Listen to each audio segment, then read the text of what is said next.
Greetings, this is the man who pretends to be Charles Darwin, and I'm once again in that same forest outside Tulsa, Oklahoma. Oh, you're getting tired of it, but I'm just using this as an example that wherever you are, you will be able to find interesting stories to look at in the natural world. And this plant is everybody's favorite plant. This is poison ivy.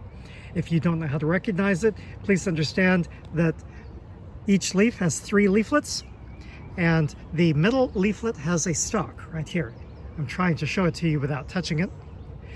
And so I just did a video very recently about how plants defend themselves from herbivores, sometimes by being poisonous. And you would think, well, that's obviously what's going on here with the poison ivy.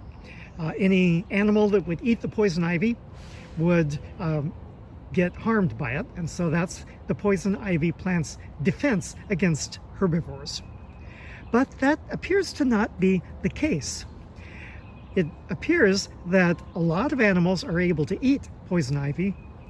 Humans react to it. I don't know what other animals do, but humans react to it by having contact dermatitis. That is, if you touch it, the urushiol in the leaf will cause all kinds of blisters and scratchy areas to show up. But that does not happen with a lot of other animals.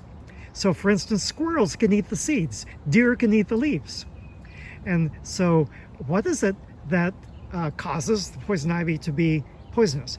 What evolutionary reason is there for the poison ivy to be poisonous? And you might say, well, it protects it from humans. But you see, humans have not been in contact with poison ivy that long. This does not grow in Europe.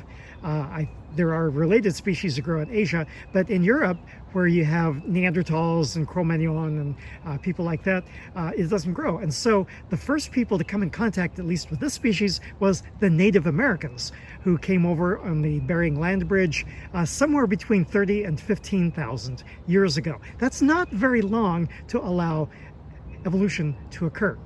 So anyway, that depends on the ability to recognize this plant. Native Americans were really good at recognizing leaves, different kinds of leaves.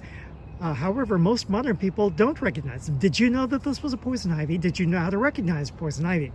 Most people don't. And the way they get along is they're just scared of everything. So they don't go out in the forest at all, because whatever they touch might be poison ivy. So that's not an explanation. So what is the explanation? Maybe it's just an accident. Maybe urushiol causes an allergic reaction, contact dermatitis, in humans, and that's just the way it happens to be, that there's no evolutionary reason for it at all. Is that the case? Well, I don't know. That is an evolutionary mystery, and that remains to be discovered. This is Charles Darwin telling you, and amen.